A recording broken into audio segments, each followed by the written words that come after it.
আমি চাকরি করতে আছি অনেক কষ্ট করে, এই বিনিময়ে আমি কিছু টাকা পাবো, বাড়ি ঘরে যাবো। আমি আজ 2 বছর ধরে টাকা চাই, আমার বারবারে বলে আপনি এখন না পরে আসেন, আরো 5 বছর চালান, আপনি কষ্ট করেন, আপনি অনেক টাকা পাইবেন, তাহলে আপনি কিছু টাকা দিয়ে চলতে পারবেন। এই কথা বলে বলে আমার সামনের মাসে একবার আসতে বলে আমার আরেক বছর পরে নেন, নইলে আমি চলতে পারব না। আমি আরো সমিতির লোকজন আছে, এগুলো চালাইতে পারব না। ওরা 24 তারিখের আগে ওই পলাইছে। আপনি কত করে রাখতেন প্রতিদিন? প্রতি মাসে 7,000 করে রাখছি, কিছু টাকা আমি অ্যাডভান্সও দিয়েছি। কত বছর রাখছেন টাকা? 30,000 একবার দিয়েছি। কত দিনের টাকা পাবেন আপনি? এখন 6 লাখ পাবো, ক্যাশ আমার 6।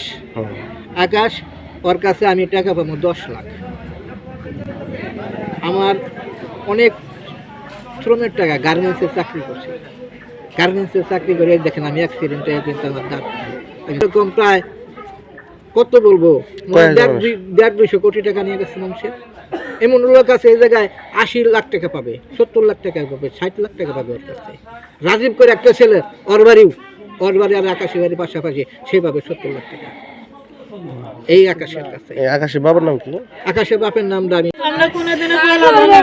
আমরা আমাদের সব বাইরে আছে, ঘর আছে, আমরা বলবো আকাশের কাছে আমরা টাকা রাখতাম, গার্মেন্টসে চাকরি করে কিছু কিছু করে আমরা সবাই কম বেশি করে রাখতাম।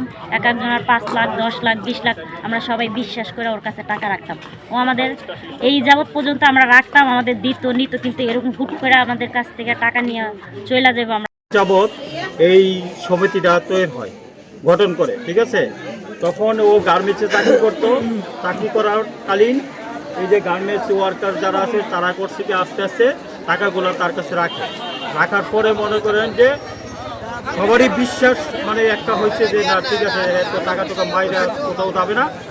এই বিশ্বাসের কারণে একজন থেকে আরেকজন শেয়ার করতে করতে করতে করতেই মানুষ মনে করে এতগুলো লোক 20 লাখ, 30 লাখ, 35 লাখ এরকম করে টাকা রাখছে। এখন রাইকা করছে কি, এখন মনে করেন যে আগে ছিল 1 বছরের মেয়াদ, আর এখন করছে গেলে। এটা কি অফিস রুম? আপনাদের কাছে টাকা নিছে কোথা থেকে? এই রুমে থেকে? এই রুমে থেকে নিছে টাকা আমাদের কাছে। এর সাথে কারা কারা জড়িত ছিল জানেন? এর সাথে কারা কারা জড়িত তা জানি না। আমাদের বলছে যে অফিসে আইসে কাদের পাইছেন? তাদের একাই পাইছেন না? ওনার স্ত্রী, উনির একটা ভাই আছিল, উনির একটা ভাগ্নে আছিল, শালা সবাই মেহেদি হাসান। আচ্ছা বলেন। এখানে আমাদের একটা সমিতি করা ছিল অনেকজনের, আমাদের ছিল 20 লাখ। এই যে আমাদের বন্ধু বান্ধব আছে, অনেকেই আছে, তাদের সবার টাকা নিয়ে এসে চলে গেছে। গেছে কবে? গেছে গত পরশু দিন বাণিজ্য মেলায় ঘুরতে যাওয়ার কথা বলে সে চলে গেছে। তার নাম্বার সব বন্ধ, 2 দিন ফ্যামিলি সবাই চলে গেছে। জি জি। এখন স্থানীয়রা সবাই মিলে তার বাসায় তালা দিয়ে যাচ্ছে, এই তো।